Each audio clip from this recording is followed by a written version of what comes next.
بسم اللہ الرحمن الرحیم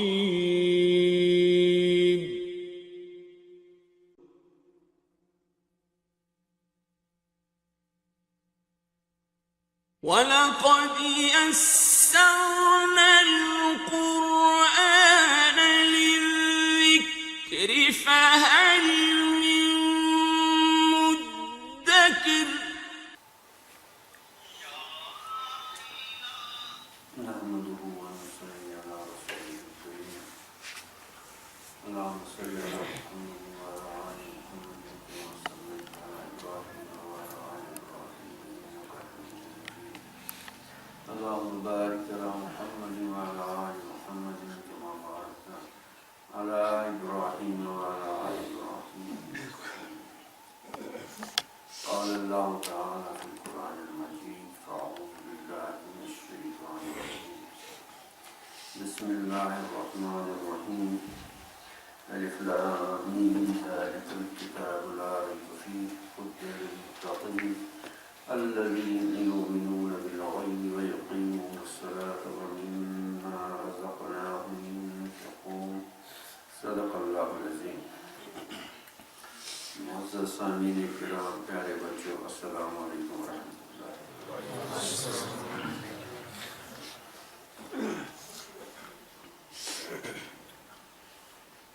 پچھلے کئی نشستوں سے اللہ کے فضل سے ایمان کے بارے میں کچھ عرض کیا جاتا رہا.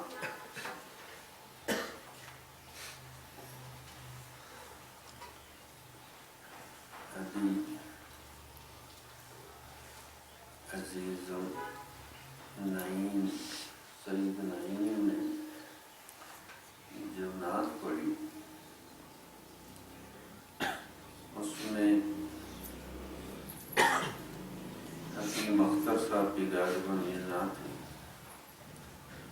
دامت برکاتہ مدینے سے نسبت حکیمت میری، مدینے سے ہے نسبت ورنہ تو ہم سستے ہی ہیں. ایک خوب سمجھ جاؤ، حقیقتاً اگر ہماری قیمت ہے اور کیا کتنی قیمت ہے، اس کا جو اصل ہے، یعنی کسی چیز کی آپ قیمت لگاتے ہیں کہ اس میں سونا اتنا ہے یا دودھ نہیں ہے تو اس میں دودھ اتنا ہے،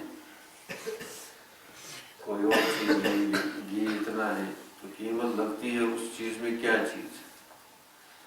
تو ہماری قیمت لگے گی اسی وزن سے کہ مدینے سے کتنی نسبت ہے.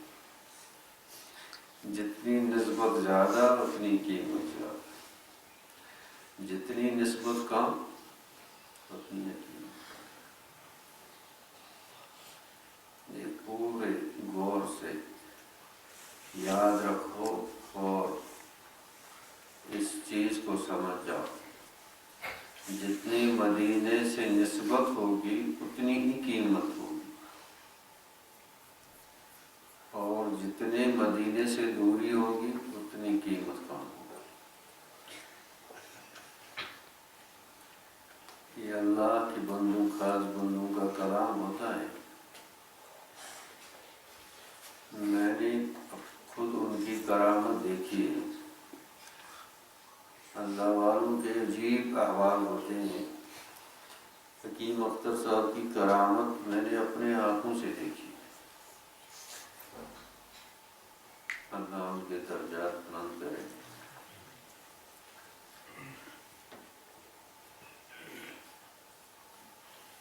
وہ بھی مدینے میں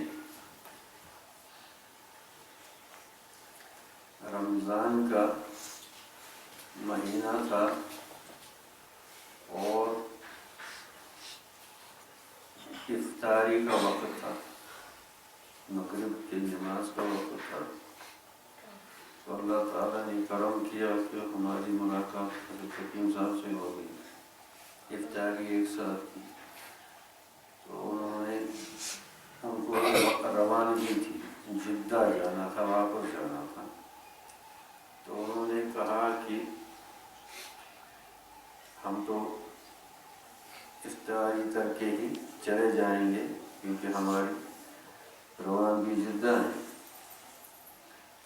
اور مغرب سے پہلے وہاں افطار اور مغرب میں تقریباً 10 منٹ کا فاصلہ رہتا ہے۔ اور اٹھے تو فوراً وہاں جو ہے پولیس نے کارڈن آف کر دیا۔ جو لوگ گئے ہیں وہ سمجھ جائیں گے، جو باب سلام سے باب جبرائیل تک 4-5 صفحے آگے والے جہاں سے لوگ آتے ہیں اور روضہ اقدس کے سامنے سے گزر جاتے ہیں تو وہیں سلام کر کے چلے جاتے ہیں، یہاں سے آتے ہیں یہاں سے چلے جاتے ہیں۔ تو اس سارے 4-5 صفوں کا جو اگلی مسجد کا اگلا حصہ ہے وہ پولیس نے کارڈن آف کر دیا، کسی کو جانے کی اجازت نہیں۔ یہ رمضان کا مہینہ بہت رش ہوتا، وہ کیا تھا، پاکستان کے صدر کو آنا تھا تو اس لیے وہ VIP موومنٹ کے لیے چند منٹوں کے لیے وہ انتظام تھا۔ اب اس ایریا میں کوئی نہیں تھا۔ مغرب کے بعد سلام پھیرنے کے بعد جب حضرت اٹھے، ایک حضرت حکیم صاحب تھے، ایک ان کے ساتھ ایک افریقی خاتون تھی، ایک میں تھا اور ایک اور ہمارے یہاں کشمیر سے ایک ساتھی تھی، 4 آدمی تھے۔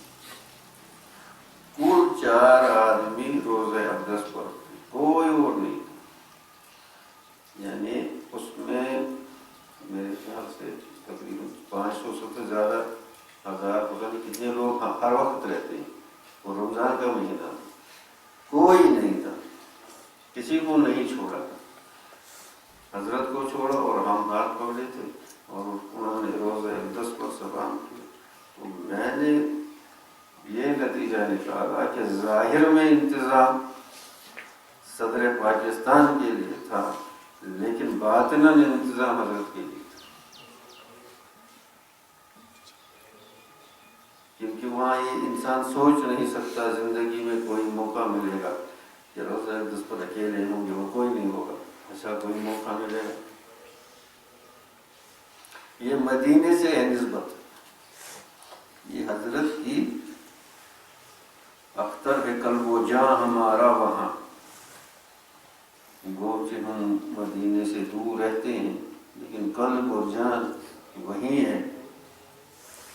اور یہ اس پر عرض کیا کہ یہ بات ہم نہیں سمجھیں گے تو ہماری قیمت نہیں لگے گی آخرت میں، سستے دام بکیں گے، گھاس کے دام بکیں گے۔ دنیا میں کیسے ہی رہتے ہو، بنگلوں میں کیا ہو کیا نہیں، وہاں اگر قیمت لگے گی تو جتنا اتباع سنت ہوگا، نبی کریم صلی اللہ علیہ وسلم سے محبت ہوگی اور ان کی اتباع جتنی ہوگی، سنتوں پر جتنا عمل ہوگا اور سنتوں سے جتنی محبت ہوگی اور سنتیں جتنی اپنی زندگی میں ہوں گی، محبتاً کیسے اور عظمتاً، محبت سے عظمت سے، ہاں میرے پیارے نبی کی سنت ہے اس لیے کر رہا ہوں، یہ نہیں کہ یہ شریعت نے ہم پر تاوان ڈال دیا، شریعت نے ہم پر ظلم کر دیا، نعوذ باللہ، شریعت نے سختی کر دی، یہ سنت کرو، یہ نہیں، محبت۔ چاکلیٹ کھانے سے، مٹھائی کھانے سے، برفی کھانے سے اتنی لذت نہ ملے جتنی لذت سنت پر عمل کرنے سے ملے، اور مٹھائی چاکلیٹ پیسہ کے نقصان سے اتنا غم نہ ہو جتنے سنت کے چھوٹنے سے غم۔ قیمت لگے گی مدینے سے ہوگی نسبت۔ قبر میں جاتے وقت تو 3 سوال ہیں، قبر میں جاتے وقت یہ تھوڑے آپ کتنے بڑے ڈاکٹر تھے، وزیر تھے، انجینئر تھے، ایماندار تھے، کیا نہیں تھے، بچے کتنے تھے، بنگلے کتنے تھے، یہ کوئی پوچھتا ہے وہاں؟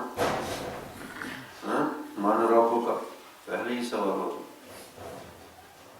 بھائی بتاؤ ما دینوں کا ہمارا دین کون سا ہے بھائی؟ ان دین عند اللہ الاسلام ومن یبتغی غیر الاسلام دینا فلن یقبل منہ۔ یاد رکھو آج کل جو روشن خیال اپنے آپ کو کہنے والے بڑی بڑی وہ توجیحات اور چرب زبانی سے ان چیزوں کو قرآن صاف کہتا ہے، اس میں بحث کی کیا ضرورت، اس میں بحث کرنے کی کیا ضرورت؟ ان دین عند اللہ الاسلام، قرآن صاف کہتا ہے اگر دین ہے اللہ کے نزدیک تو ایک ہی دین ہے، تو اسلام ہے۔ اب اس میں بحث کرنے کی کیا، یہ کیسا ہے، وہ کیسا ہے، وہ کیسا ہے۔ وَمَن يَبْتَغِ غَيْرَ الْإِسْلَامِ دین، اگر کسی نے اسلام کے بغیر کوئی دین اختیار کیا تو اسے قبول نہیں کیا جائے، اور یہ بالکل غیر مبہم،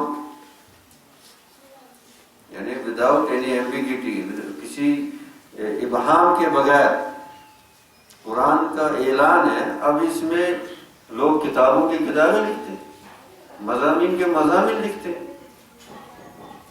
قرآن تو سیدھا کیا، تو اس میں کیا بحث کی ضرورت؟ ان دین عند اللہ اسلام، اللہ کے نزدیک ایک ہی دین ہے، وہ اسلام ہے۔ اور اسلام کون سا اسلام ہے؟ جو محمد عربی صلی اللہ علیہ وسلم لے کر آئے، جس کی آخری کتاب قرآن ہے، اور یہ قرآن ہی کہتا ہے۔ اور جو اسلام کے بغیر کوئی اور دین اختیار کرے گا تو اسے قبول نہیں کیا جائے، اس کو نہیں قبول کیا جائے، سمجھے؟ تو آج کل ایسے شیطان کا تو کام ہی ہوتا ہے، تو قبر میں پوچھیں گے بھائی بولو من ربو کا، تمہارا رب کون سا؟ تو زندگی بھر یاد رکھو پیارے بچوں، آپ یہاں کیوں آئے؟ ماں باپ سے اور ماں سے، بہن بھائی سے، گھر کے آرام سے، اس کو چھوڑ کر یہاں کیوں آئے؟ اس سوال کا جواب ڈھونڈنے کے لیے، من ربو کا۔ آپ کہیں گے تو ہر ایک کو پتہ ہے، اس کو ضروری ہوگا سننا تو پتہ ہی نہیں، اس کی تفصیل سمجھو، رب کے صفات کو سمجھو، رب کی ذات تو ہماری اس سے بہت بڑا ہے، وہ اس عقل میں نہیں آ سکتا۔ رب کے اسماء، رب کے صفات، رب کے افعال، یہ سمجھو۔ مدرسے میں یہ کام، مدرسے میں آئے تو کس سوال کا جواب سیکھنے کے لیے آئے؟ من رب کا، ما دین کا، اور پوچھا جائے گا ومن حاضر رجل، ذرا بتائیے یہ شخصیت کون سی شخصیت ہے؟ یعنی حضور اقدس صلی اللہ علیہ وسلم کے بارے میں پوچھا جائے گا۔ یہ 3 سوال پوچھے جائیں گے قبر میں، تو جو اہل عقل ہوں گے، جو اللہ تعالیٰ نے جنہیں فہم دیا ہوگا، وہ پوری زندگی یہی پرچہ تیار کریں گے، اسی امتحان کی تیاری کے لیے اپنی زندگی صرف کریں گے کہ 3 سوال ہیں، پہلے ہی گیس آؤٹ ہے، پرچہ تو آؤٹ پہلے ہی کر دیا ہے بھائی، وہاں یہ نہیں پتہ نہیں کون سا سوال پوچھیں گے، پرچہ پہلے ہی دیا گیا ہے، یہ 3 سوال ہیں، اس کا امتحان لیا جائے گا۔ من ربو کا، ہاں، اب رب کے معنی بھی نہیں سمجھے، رب کے معنی بھی نہیں سمجھے تو رب کو کیا سمجھے؟ من رب کا ربی اللہ، سبحان ربی العظیم، سبحان ربی الاعلی۔ ما دین کا، اور یہ دین ہے کیا؟ ایمان ایک صورت ہے اور ایمان کی ایک حقیقت ہے. کیا ہے؟ ایمان کی ایک صورت ہے اقرار باللسان تصدیق بالقلب، اور ایک ہے حقیقت ایمان. لا یؤمن احدکم حتی یکون نفسہ تبعا لما جئت بہ او کما قال علیہ الصلوۃ والسلام. یہ حقیقت ایمان ہے. لا یؤمن احدکم حتی یکون نفسہ ہواہ تبعا لما جئت بہ. ہوا اور نفس ویسے حدیث کے لفظ تو ہوا ہی ہے، مترادف الفاظ میں معنی کے اعتبار سے، لیکن حدیث کے الفاظ ہوا ہی ہیں. لا یؤمن احدکم حتی یکون ہواہ تبعا لما جئت بہ. جب تک یہ حاصل نہیں ہوگا حقیقت ایمان نہیں ہوگا تم میں سے کوئی مومن. لا یؤمن احدکم، نہیں ہوگا تم میں سے کوئی مومن جب تک وہ اپنے خواہشات نفس کو تابع نہ بنائے اس چیز کے جو محمد عربی صلی اللہ علیہ وسلم لے کر آئے. یہ حدیث بھی ان لوگوں کو سنا جو اس کے بغیر بھی راہ نجات کا دعویٰ کرتے ہیں. لا یؤمن احدکم، تم میں کا کوئی مومن نہیں ہو سکتا حتی یکون، جب تک نہ ہو ہواہ اس کا نفس تبعا تابع فرما بردار لما جئت بہ. جئت بہ یہ حضور صلی اللہ علیہ وسلم کا کلام ہے، جو میں لے کر آیا، یعنی جو حضور صلی اللہ علیہ وسلم لے کر آئے. ہاں، اس کو حاصل کرنے کے لیے مدرسے میں رہنا. مدرسے میں اس کے لیے نہیں رہنا ہے کہ جو نفس چاہے وہی کرو. پھر حقیقت ایمان کہاں سے آ گیا؟ جو نفس چاہے وہی کرو. ہر جب نفس کا ہی غلامی کرتا ہے تو ایمان کدھر کو گیا؟ حقیقت ایمان کدھر کو گیا؟ اگرچہ نفس ایمان سے انکار نہیں، حقیقت ایمان کدھر کو گیا؟ تو ایمان کی دو، یہ شاہ ولی اللہ محدث دہلوی علیہ رحمہ کا قول ہے. ایمان کی ایک صورت ہے، ایک حقیقت ہے. ایمان کی ایک صورت ہے، ایک حقیقت ہے. دوسرے الفاظ میں ایمان، حقیقت ایمان اس شخص کو حاصل ہوگا جس کی طبیعت شریعت بن گئی ہو، یا جس کے لیے شریعت اس کی طبیعت بن گئی ہو. شریعت کیا بن گئی ہو؟ طبیعت، یعنی اس کا نفس بھی وہی کہے جو شریعت کہتی ہے، اس کا جی بھی وہی کہے جو کیا کہتا ہے؟ شریعت کہتی ہے. یعنی اس کو جیسے یہ مچھلی ہے نا، مچھلی کو آرام سکون کہاں ملتا ہے؟ پانی میں. اور اس کو شریعت میں سکون ملتا ہے. اگر شریعت کا کوئی چھوٹا سا چیز اس کے ہاتھ سے گیا، عمل سے گیا، یہ اس طرح سے ہوتا ہے جیسے مچھلی بغیر پانی کے. اگر ایسی صورت ہوتی ہے تو الحمدللہ کہنا چاہیے ایمان موجود ہے، حقیقت ایمان حاصل ہے. سنت چھوٹ گئی، پریشان ہو گیا. حرام کا لقمہ پہنچا، پریشان ہو گیا.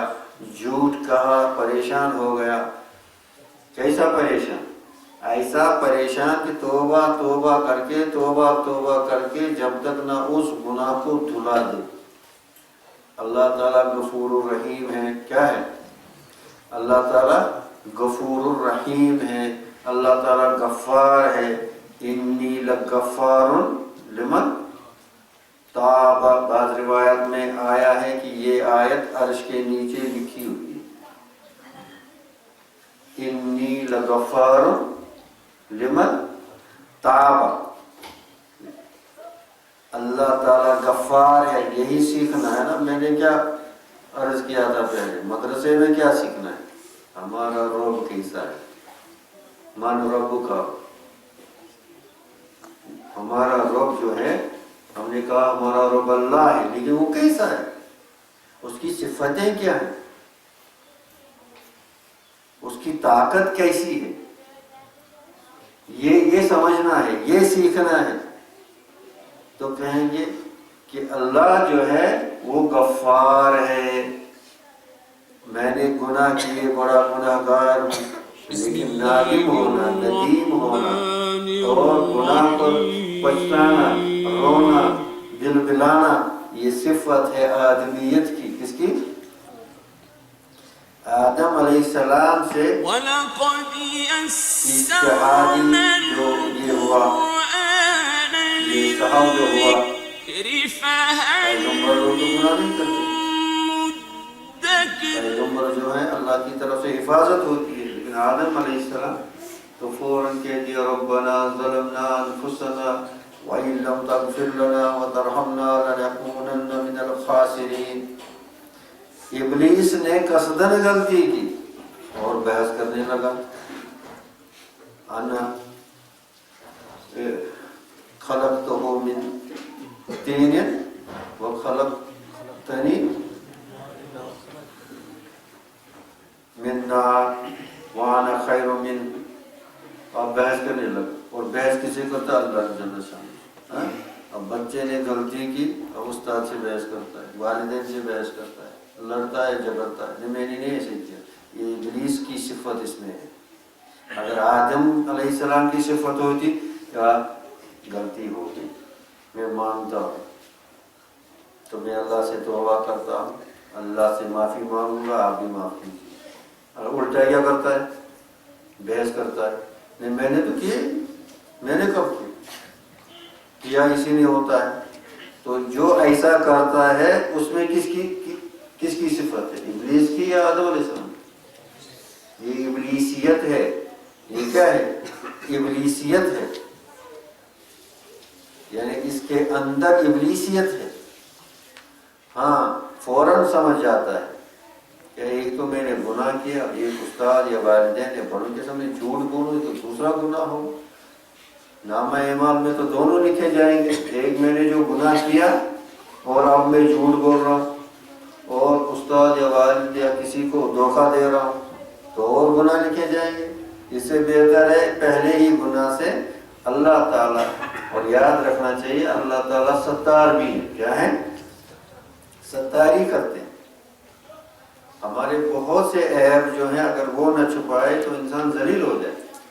اللہ تعالیٰ ستار ہے، تو اس ستاری سے اللہ تعالیٰ سے محبت ہونی چاہیے، اس غفاری سے اللہ تعالیٰ سے محبت ہونی چاہیے، اور اللہ تعالیٰ سے امید رکھنی چاہیے کہ اللہ تعالیٰ معاف کرے۔ لیکن بندہ تو آ جائے، رجوع تو کرے۔ رجوع اس کو کیوں کہتے ہیں؟ توبہ کو کیا کہتے ہیں؟ رجوع اللہ، اللہ کی طرف رجوع کے معنی، ہاں اس کو اسی لیے رجوع کہتے ہیں، یہ غلط راستے پر چلتا تھا، اب کہتے ہیں لوٹ، اللہ کہتے ہیں میری طرف لوٹ جانے دیتا، اسی لیے اس کو لوٹنا کہتے ہیں۔ تو غلط راستے پر جا رہا تھا، اب میری طرف تو لوٹ آ جا، میری طرف لوٹ، میں تمہاری مغفرت کرنے کے لیے ہمیشہ، تو میرا بندہ ہے، میں تو تیار ہوں مغفرت کرنے کے لیے۔ اگر پھر بھی ابھی عقل نہیں آئی، اگر پھر بھی عقل نہیں آئی اور اس معنی کر کے گناہ کرتا رہا کہ اللہ غفار ہے، تو پھر اس کو شیطان نے اس کے دماغ کو مسحور کر دیا، صحت زدہ کر دیا، سمجھے؟ اللہ تعالیٰ کی طرف سے اگر اس کو اب سرزنش بھی نہیں ہوتی، اب دنیا میں آپ دیکھو جو لوگ دین کی طرف آتے ہیں انہیں تکلیفیں پہنچتی ہیں، اور جو حلال پہ رہتے ہیں ان کو تکلیفیں پہنچتی ہیں، جو حرام کرتے ہیں، گناہ کرتے ہیں، وہ بہت ترقی کرتے ہیں دنیا میں، تو یہ ان کے لیے عذاب ہے۔ جو دنیا میں گناہ کرتے ہیں، غلط کرتے ہیں، حرام چیزیں کرتے ہیں اور دنیا میں ترقی کرتے ہیں، یہ ان کے لیے عذاب ہے۔ حضرت علی رضی اللہ تعالیٰ عنہ اگر بیمار نہ ہوتے یا فاقہ نہ لگتا کسی ہفتے میں، پریشان ہوتے، اس سے پریشان ہوتے۔ حضرت فضیل ابن عیاض رحمۃ اللہ علیہ جس دن چراغ میں تیل نہیں ہوتا اس دن خوش ہوتے تھے، الحمدللہ۔ جس دن ہوتا اس دن پریشان، جس دن نہیں ہوتا کہ اللہ اپنے بندوں سے ایسا معاملہ کرتا ہے، ایسا ہی معاملہ کرتا ہے۔ تو یہ اللہ تعالیٰ کی طرف سے اگر اس کو کچھ سرزنش بھی نہیں ہوئی تو گویا اب اس نے چوری کرتا رہا، غلط کرتا رہا، کسی کو معلوم نہیں، تو اس کا مطلب ہے اللہ بچائے، اللہ بچائے، اللہ نے اس کو چھوٹ دے دی ہے، ڈھیل دے دی۔ تو یہ اس کے لیے عذاب کی صورت، یہ اس کے لیے کیا ہے؟ عذاب کی صورت ہے۔ تو اس لیے یہ حقیقت ایمان کیا ہے؟ اپنے نفس کو کیا کرنا؟ شریعت کے تابع بنا دینا، شریعت اپنی طبیعت کا، اب اس میں سیرت پاک کا پڑھنا، نبی کریم صلی اللہ علیہ وسلم کی حیات طیبہ کا، ٹھیک ہے۔ اب بچے تو مطالعہ کرنا بھی چھوڑ دیا، اب مطالعہ بھی نہیں ہوتا، اب درسیات کا مطالعہ نہیں ہوتا تو غیر درسیات کا مطالعہ کہاں سے ہو جائے؟ آج کل مصیبت یہ آ گئی، یا تو ٹی وی دیکھیں گے، مدرسے کے بچے تو ٹی وی نہیں دیکھتے، گھروں میں لوگ یا تو ٹی وی دیکھیں گے یا تو موبائل انٹرنیٹ پر ہوں گے، اب کتاب کب پڑھیں گے؟ یہ دین کب سیکھیں گے؟ ان سوالوں کا جواب کب سیکھیں گے؟ ابھی میں یہ پبلشر کے پاس تھا دلی میں، تو انہوں نے بڑے پتے کی بات بتائی، ساتھ کہا 10-20 سال کے بعد پتہ چلے گا۔ انہوں نے کہا کتابیں کیسی چلتی ہیں، ہماری جو دینی کتابیں بیچتا ہے ہماری کتابیں کیسی چلتی ہیں؟ کہا 10-20 سال کے، کیونکہ اب پڑھنے والے نہیں رہے، شام کو تو ٹی وی کے سامنے ہوتے، یا تو انٹرنیٹ کے ساتھ ہوتی، کمپیوٹر پر ہوتی، اب کتاب کہاں ہاتھ میں؟ پہلے گھر میں ہوتا انسان، شام کو جاتا ڈیوٹی سے، دکان سے، گھر میں ہوتا تو کتاب کھول لیتا اپنی طبیعت سے، دین پسند تو دین پسند کتاب کھولتے اور دوسرے لوگ دوسری کتاب، لیکن کتاب تو ہوتی تھی، دکانوں سے کتابیں بکتی تھی۔ اب یہ .com کا زمانہ آ گیا، اب کتاب کون پڑھے، اس کے لیے تو وقت ہی نہیں۔ اب ایک چینل سے دوسری چینل، دوسری چینل سے تیسری چینل، تیسری چینل سے کوئی پتہ نہیں کون سی چینل، اور جب گھر میں کوئی کہتا ہے 11 بج گئے، پھر اس کو پتہ ہوتا ہے وہ 11 تو بج چکے ہیں، اب تو جلدی جلدی سونا ہے۔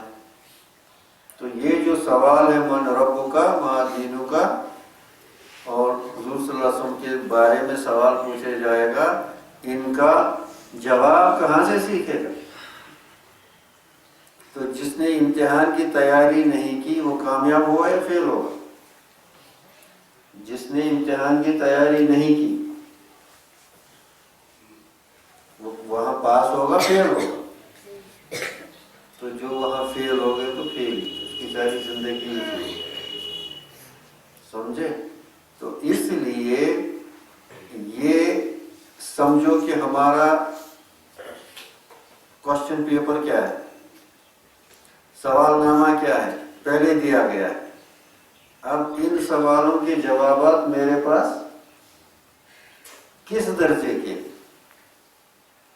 اور حضور صلی اللہ علیہ وسلم سے اگر نسبت نہیں ہے، جو تیسرا سوال ہوگا، ہاں ان کے بارے میں آپ کیا کہتے ہو؟ اگر زندگی میں ان سے تعلق رہا ہوگا، ان سے نسبت، جو بھی یہ کہہ رہا تھا مدینے سے نسبت میں ہے قیمت میری، ان وہ نسبت ہوگی تو فوراً اور قیمت بڑھ جائے گی، قیمت بڑھ جائے گی۔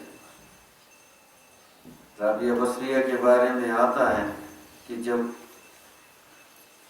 یہ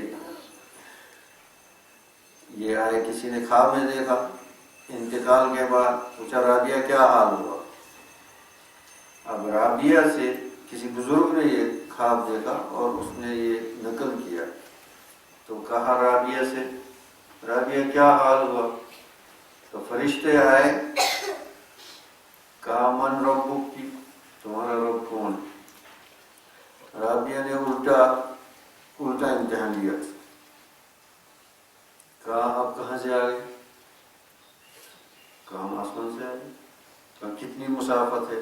اب 500 سال کی مسافت۔ کتنے؟ آسمان اور زمین کی مسافت 500 سال کی۔ کہا آپ 500 سال کی مسافت سے آ گئے اور آپ اس کو نہیں بھول گئے، میں 2.5 گز ہی نیچے آئی ہوں، کیا میں اس کو بھول جاؤں جس کے یاد کے بغیر میں نے زندگی کا کوئی لمحہ نہیں گزارا؟ جس کے یاد کے بغیر میں نے زندگی کا کوئی لمحہ ہی نہیں گزارا۔ وہ ایک عورت تھی، اللہ نے کیا نوازا تھا، اللہ نے کیا نوازا تھا۔ ایک نے کہا مجھے نصیحت کرو، اور ٹھہرو، اندر گئی 2 چیزیں لائی، یاد رکھو بچوں، سیکھو، زندگی بناؤ، قیمتی زندگی بناؤ، ورنہ یہ گھاس پھوس کی قیمت والے دنیا میں بہت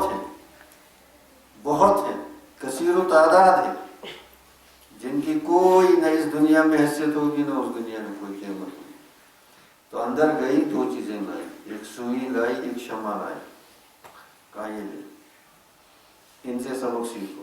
کہا ان سے یہ کیا سبق سیکھو؟ سوئی سے کیا سبق سیکھو؟ کہا اسی میں تو سبق ہے، سوئی ہر ایک کے کپڑے سیتی ہے، خود ننگی ہے، ہر ایک کے کپڑے کون سیتا ہے؟ سوئی خود کیا ہے، اور شمع ہر ایک کو روشن کرتا ہے، خود جلتا ہے، خود جلتا ہے۔ شمع کیا کرتا ہے؟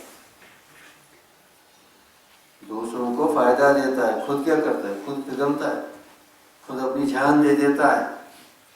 اور سوئی کیا کرتی ہے؟ ہر ایک کو، ہمارے سارے کپڑے سوئی نے سوئی نہیں،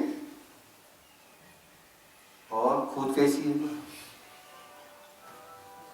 یہ جو ہے ایسی صفتیں اپنے اندر دیکھنا کہ مجھے کیا کرنا ہے۔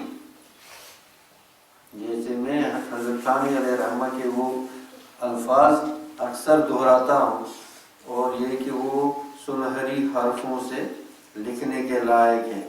فرمایا وہ لمحات زندگی کس کام کے، وہ لمحات، لیکن آج تک کسی بچے نے اس کا ایک پوسٹر نہیں بنایا، مدرسے میں کسی جگہ ہی نہیں لکھا ہوا۔ وہ لمحات زندگی کس کام کے جو کسی کے کام نہ آئے۔ مسلمانوں کو سوشل سروس کا کون سبق دیتا؟ مسلمان کی زندگی، اسلام پورا سوشل سروس کے اسی سے بھرا ہوا ہے، لیکن ہم تو سب کچھ بھول گئے، اپنا سبق ہم سب کچھ بھول گئے، سب بھول گئے سب۔ وہ لمحات زندگی کس کام کے جو کسی کے کام نہ آئے۔ ہمیشہ نبی کریم صلی اللہ علیہ وسلم کس فکر میں رہتے؟ لوگوں کی خدمت خلق۔ اسی لیے بزرگوں نے فرمایا بجز خدمت خلق طریقت نیست، درویشی کوئی درویشی نہیں ہے خدمت خلق کے بغیر۔ لوگ بڑی درویشی کی باتیں کرتے ہیں، بڑی درویشی ہے کہ اگر آپ لوگوں کی خدمت کر سکیں۔ یؤثرون علی انفسہم ولو کان بہ خصاصہ، وہ حافظ جی اونچا بولو، یؤثرون علی انفسہم ولو کان بہ، ہاں اس ایمان والے کی صفت یہ ہے، ایمان والے کی، دیکھو اپنے اندر ہے یا نہیں، دیکھو وہ دوسرے کو ترجیح دیتا ہے اپنے۔ یہ کہنا آسان ہے، کر کے دکھاؤ۔ اگر ایک روٹی ہے اور 10 بچے ہیں، کسی کو کھانے نہیں دیں گے، وہ ایثار کہاں گیا؟ ایثار کہاں گیا؟ ایثار کہاں آیا؟ تو یہ صفت جس کی اللہ جل شانہ نے تعریف کر دی، اللہ تعالیٰ نے جو قرآن میں ذکر کیا، جس چیز کی تعریف کی، معلوم ہوا اللہ جل شانہ سے خوش ہوتے ہیں، وہ اپنے بندوں میں یہی دیکھنا چاہتے ہیں۔ ہاں؟ یا چھینا جھپٹی، چھینا جھپٹی کس کی صفت ہے؟ چھینا جھپٹی کس کی صفت؟ کتے کی صفت۔ اگر ہڈی ہوگی کتے کی صفت ہے، نہ خود کھائے گا نہ دوسرے کتے کو کھانے دے گا۔ اور کوے کو دیکھو، سبق سیکھو۔ کوے میں کچھ بڑی اچھی خصلتیں ہیں۔ ایک سحر خیز ہوتا ہے کوے بہت سحر میں ہی نکلتے ہیں، کوا ہوتا ہے سحر خیز ہوتا ہے۔ اور دوسرا کوا کو دیکھو، اگر کسی جگہ دانا دیکھے گا، دیکھا پھر گیا، سب کووں کو لائے گا، سب مل کر کھائے گا، بلانے جائے گا۔ کتا کیا کرے گا؟ نہ خود کھائے گا نہ دوسرے کو کھانے دے گا، یہ کتے کی صفت ہے۔ کوا کیا کرے گا؟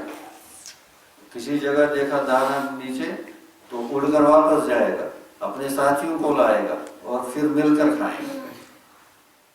اس کو اللہ کی رضاکیت پر یقین، اور جو اپنے آپ کو مومن کہتا ہے، مسلمان کہتا ہے، اس میں کتے کی صفت، اس میں کتے کی صفت۔ اب کتے کی صفت دیکھو کیسی ہے، کوے کی صفت کیا ہے۔ اب ہم کیا ہے؟ کووں سے بھی گئے گزرے ہیں، ہم کیا ہیں؟ کووں سے بھی گئے گزرے ہیں۔ چھوٹی چھوٹی باتیں ہیں، لیکن یہی زندگی میں آ گئی تو بس کامیاب ہو جائیں۔ چھوٹی چھوٹی باتیں، لیکن آتی نہیں ہے، دیکھتے نہیں ہیں، نہیں آتی۔ دماغوں میں زنگ لگا ہے، آنکھوں کو پردے ہیں، کانوں پر ٹھیٹ پڑی ہوئی ہے، دل بہت سخت ہو چکے ہیں، سمجھ نہیں آتا ہے کہ ہماری کامیابی کس چیز سے ہے، ہم کس چیز سے قیمتی بنیں گے اللہ کے نزدیک، کچھ کر کے دکھاؤ۔ تو مدرسوں میں یہی سبق سیکھنا ہے کہ میرا رب کون ہے، میرا رب، اور یہ پوری زندگی بھی اس پر لگائے گا، پھر بھی یہ پرچہ پورا نہیں ہوگا، کیونکہ اللہ جل شانہ کی صفات کیا ہے؟ بے انتہا ہے۔ جتنا اس میں چلتا جائے گا اتنے اللہ تعالیٰ کی ربوبیت اس پر منکشف ہوتی چلی جائے گی، جتنا اونچا چلا جائے گا اتنی اس کی ربوبیت کا اظہار ہوتا جائے گا، اتنا اس کا انکشاف ہوتا جائے گا۔ اس کی الوہیت میں تو دخل نہیں دے سکتا، ہاں ربوبیت کا اس کو یعنی اظہار اور معرفت، اور یہ معرفت جہاں تک چلا جائے گا تو پھر یہ دیکھے گا، اگر اس ربوبیت کے اس سمندر میں اس نے گوتا لگایا تو پھر یہ دیکھے گا یہ ساری دنیا مافیہا اس کو گھاس کے تنکے کی طرح ہیچ نظر آئی۔ یہ اس دنیا کے اس گندی چیزوں کے لیے اپنے ایمان کو نہیں بیچے گا، چھوٹی سی چھوٹی چیز کے لیے اپنے ایمان کو نہیں بیچے گا، شریعت کو نہیں بیچے گا، اللہ کے نبی صلی اللہ علیہ وسلم کو ناراض نہیں کرے گا، ان کی سنتوں کو اور فرض اور واجبات کو نہیں چھوڑے گا۔ ہاں، اب ایسا کیوں نہیں کیا؟ اس نے اس ربوبیت کے اس کا مزہ نہیں چکھا۔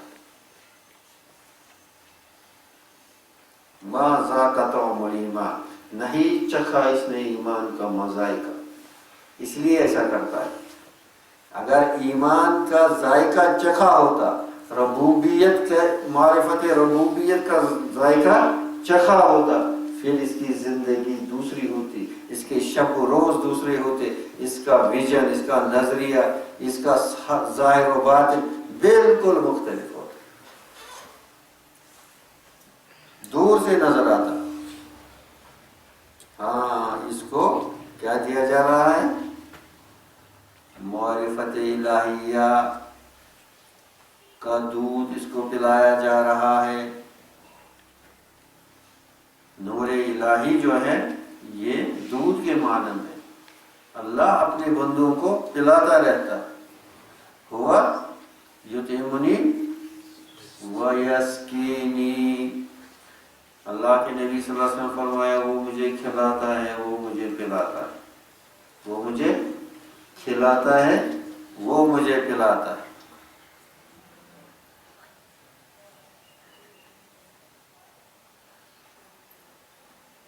تو اس لیے پیارے بچوں سمجھ جاؤ اور اپنی زندگی کو قیمتی بناؤ، ایمان سے، حقیقت ایمان سے، اور نسبت مدینہ سے، اور نسبت مدینہ سے۔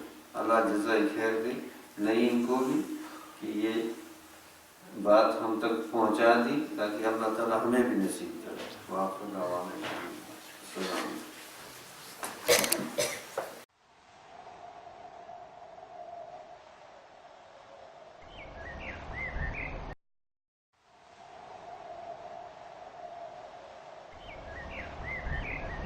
الله أكبر الله أكبر